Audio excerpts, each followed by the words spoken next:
अभी विकास दुबे का केस काफ़ी चर्चा में है। आज हम विकास दुबे के केस के बारे में नहीं बात करेंगे, उसके लिए मैंने एक दूसरी वीडियो बनाई हुई है। आज हम विकास दुबे केस के बाद उपजे जातिवाद के बारे में बात करेंगे। आपकी स्क्रीन के सामने, आपकी स्क्रीन पर ये देखिए 2 पोस्ट दिखाई दे रही हैं। आप इनको कायदे से ध्यान से पढ़िए। लिखने वाले आदमी का नाम मैं नहीं लूंगा, क्योंकि मैं नहीं चाहता हूं कि आप किसी कम्युनिटी के ऊपर जाके बिना वजह का आरोप प्रत्यारोप करें, आपस में द्वेष फैलाएं। बस आपको सजग रहना चाहिए। अब आप पोस्ट देखिए। होता क्या है कि बहुत से लोग जो सातिर होते हैं, उनका काम ही क्या होता है कि वो मल्टीपल फेसबुक आईडी बना के रखते हैं। एक लोगों के पास 15-15 फेसबुक आईडी होती है, और जैसा मौका देखते हैं उस हिसाब से उस जात की, उस कम्युनिटी की वो आईडी से ट्वीट करना चालू कर देते हैं, पोस्ट करना चालू कर देते हैं। अब क्या हुआ कि इनके मन में था, जो पोस्ट करने वाले हैं, इनके मन में था कि हम चलें थोड़ा सा यहाँ पर ब्राह्मणवाद पर ज्ञान दे दें। लेकिन गलती क्या की, इन लोगों ने अपनी ओरिजिनल आईडी से ये पोस्ट कर दी। उसके बाद ये गए लोग फंस। पोस्ट में क्या लिखा है, तुम कार पलटो हम सरकार पलटेंगे। लेकिन वो अपनी आईडी पलटना भूल गया और सारा भंडा फोड़ हो गया। अगर ये भंडा फोड़ नहीं होता तो हम आपस में गुत्थम गुत्थी करते रहते, आपस में लड़ते झगड़ते रहते। मैं आपको बताना चाहता हूं, कम से कम 90% केस, ये जो जातिवाद के केस हैं, विकास दुबे वाले मामले में बताऊं 90% केस ये सिर्फ फर्जी आईडियों से आए। अब इस तरह की अगर कोई पोस्ट आती है तो हमें क्या करना चाहिए? सबसे अच्छी बात है कि हमें प्यार से रिप्लाई करना चाहिए। हमें तोड़ना नहीं और किसी को समझाना नहीं है। हमें रिप्लाई ये करना चाहिए, ब्राह्मण पूजनीय है, ब्राह्मण अपराधी नहीं हो सकता, अपराधी ब्राह्मण नहीं हो सकता। दूसरा हम क्या बोल सकते हैं, भाईचारा जिंदाबाद। और सबसे मास्टर स्ट्रोक रिप्लाई हम लोगों को क्या देना चाहिए कि हमें मालूम है फर्जी आईडी है, हमें मालूम है ये पाकिस्तानी आईडी है। अब जो फर्जी आईडी वाला उसको लगेगा कि वो मेरी तो पोल ही खुल गई। और सपोज अगर कोई रियल में इस तरह की पोस्ट कर रहा है तो उसको लगेगा कि देखो इन लोगों का मेरे ऊपर कितना विश्वास और मैं क्या काम कर रहा हूं, तो उसके सुधरने के चांस बनते हैं। बाकी हम किसी को डांट के, लड़ाई झगड़ा करके भाईचारा हम लोग जबरदस्ती नहीं बना सकते। हमारा काम है प्यार से ही हैंडल करना है इसको। आगे मैं बोलता हूँ, 90% केस तो फर्जी आईडियों के, और 9% केस कहाँ से आते हैं? ये समाज के जो सबसे बर्बाद लोग होते हैं, जिनकी जिंदगी खुद ही मजाक बनी होती है, और वो क्या सोचते हैं, आओ सोशल मीडिया पर थोड़ा मजाक करते हैं, देखो क्या रिप्लाई मिलता है, लोग आपस में कैसे लड़ते हैं। उनके लिए भी हम उसी तरह की प्यार वाली कोई रिप्लाई दे सकते हैं। अब मैं आपको बताता हूँ, ये तो हुआ विकास दुबे का केस।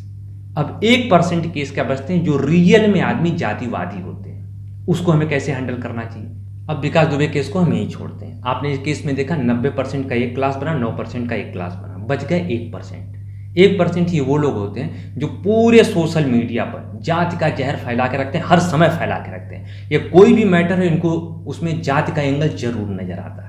अब आपको क्या लग रहा है कि ये लोग अपनी जाति के लिए क्या बहुत अच्छे होते हैं? क्या चाहते हैं कि इनकी जाति बहुत ऊपर हो जाए? अगर ऐसा भी करें तो बहुत अच्छी बात है, लेकिन ना, ये वैसे लोग होते हैं कि अगर इतना जमीन के टुकड़े की बात होगी, ये अपने भाई की हत्या करेंगे, अपने भतीजे की हत्या करेंगे। जबकि इनका भाई, इनका भतीजा, इनकी जाति का तो था ही, इनका खून का रिश्ता भी था उससे। ये अपने बाप की हत्या कर देंगे, अपने बाप को बेइज्जत कर देंगे, वो भी इन्हीं का खून का है और इन्हीं की जात का है। जानते हैं, अगर जातिवाद करना है, खैर जातिवाद बोलना अच्छा शब्द नहीं, अगर आपको अपनी जाति का बहुत गुमान है, अपनी जाति का बहुत अभिमान है, तो उसके लिए भी आप बहुत अच्छा कर सकते हैं। 100 बच्चे कलेक्ट करिए, सब बच्चों को इकट्ठा करिए, उनको ले जाके पढ़ाइए, उनका जीवन संवार दीजिए। ये भी काम ये नहीं करेंगे। आपको बहुत अपनी जात का अभिमान है, अपनी जात को ऊपर लेके जाना है। कोरोना चल रहा है, जाइए पूरा एक गांव पकड़ लीजिए जो आपकी जाति का हो, पूरे उस गांव में देखिए कौन खाया कौन नहीं खाया, पूरा सबको आप खाना बंटवा दीजिए। ऐसा भी ये करेंगे नहीं। क्यों जानते हैं? क्योंकि कुछ करने के लिए बड़ा दिल होना चाहिए, कर्ण टाइप का दिल होना चाहिए। और जिसका दिल कर्ण टाइप होगा, महान होगा, कुछ करने की उसमें तमन्ना होगी, वो जात उसके बीच में आड़े नहीं आ सकती। वो ये कह ही नहीं सकता कि मैं इस जात को पसंद करता हूं, इस जात को पसंद नहीं करता हूं। अब अपना काम क्या है? अगर कोई भी व्यक्ति किसी भी मैटर में किसी भी तरह की जातिवादी टिप्पणी करता है, सपोज वो आपकी ही जात के ऊपर कमेंट मारता है, आप जाइए वहां लिखिए, मुझे मालूम है ये फर्जी आईडी है, मेरा भाई, इस जात का भाई मेरे बारे में उल्टा बोल ही नहीं सकता। कम से कम थोड़ी उनको शर्म आएगी। बाकी आप उनसे बहस करके, गाली गलौज करके तो नहीं जीत सकते। और जीता कहाँ जाता है? बाहरी लोगों से जीता जाता है ना। ये तो अपना कुटुंब है, एक जाति दूसरी जाति है तो अपना कुटुंब है, इसमें हमें जीतना नहीं है। यहाँ बस जाके अपने को ये बोलना है, भाईचारा जिंदाबाद। ऐसे इन लोगों को थोड़ी शर्म आएगी और हम बच सकते हैं। अपनी मजबूती करनी है, गाली दे के नहीं करनी है, समर्पण करके करनी है। एक बात मैं आपसे और कहता हूँ, जरा आप नज़र घुमाइए, अपने आप को भी देखिए और लोगों को भी देखिए, अपने दोस्तों को भी देखिए और सबके दोस्तों को देखिए। क्या किसी आदमी का दोस्त क्या सिर्फ उसी की जाति का होता है? नहीं। चांस ही नहीं। तो फिर इतना सोशल मीडिया पर जातिवाद आता कहाँ से? ये सिर्फ उन 1% लोगों की वजह से आता है। और 1% वो लोग अगर सोशल मीडिया पर इस तरह की तबाही मचा रहे हैं तो अपना काम क्या है?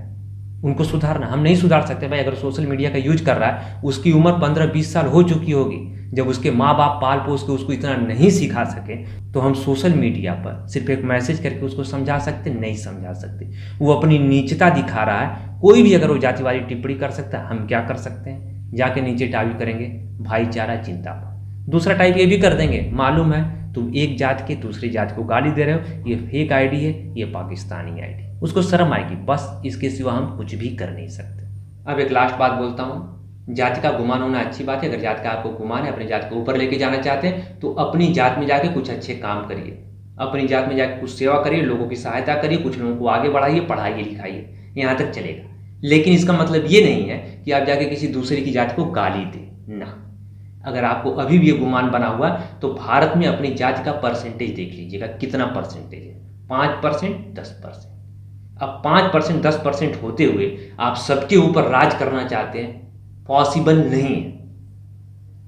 आपकी जात के सर पे सींग नहीं लगी कि आप उससे राज कर लेंगे। तो ये जातीय गुमान छोड़ दीजिए, समझदार बनिए, और अपने जितने मेरे भाई मैं उन लोगों से कहना चाहता हूँ, अगर कोई इस तरह की जातिवादी टिप्पणी करता है, आप कम से कम मेच्योर बनिए, जाके नीचे कमेंट करिए भाईचारा जिंदाबाद। आप लड़ेंगे तो आप मूर्ख कहलाएंगे। आप अगर भाईचारा जिंदाबाद लिखेंगे तो आपकी बड़ाई होगी और आपको भी सुकून रहेगा, एक समाज के लिए मैंने काम कर दिया, आप महान बनेंगे। अब मैं अपना वीडियो यहीं समाप्त करता हूँ। अगर आपको मेरा वीडियो पसंद आया तो लाइक शेयर सब्सक्राइब करिए। अगर आप मेरा वीडियो फेसबुक पे देख रहे हैं तो ऊपर लिंक है, मेरा यूट्यूब चैनल जाके जरूर सब्सक्राइब करिए। मिलते हैं नेक्स्ट वीडियो में।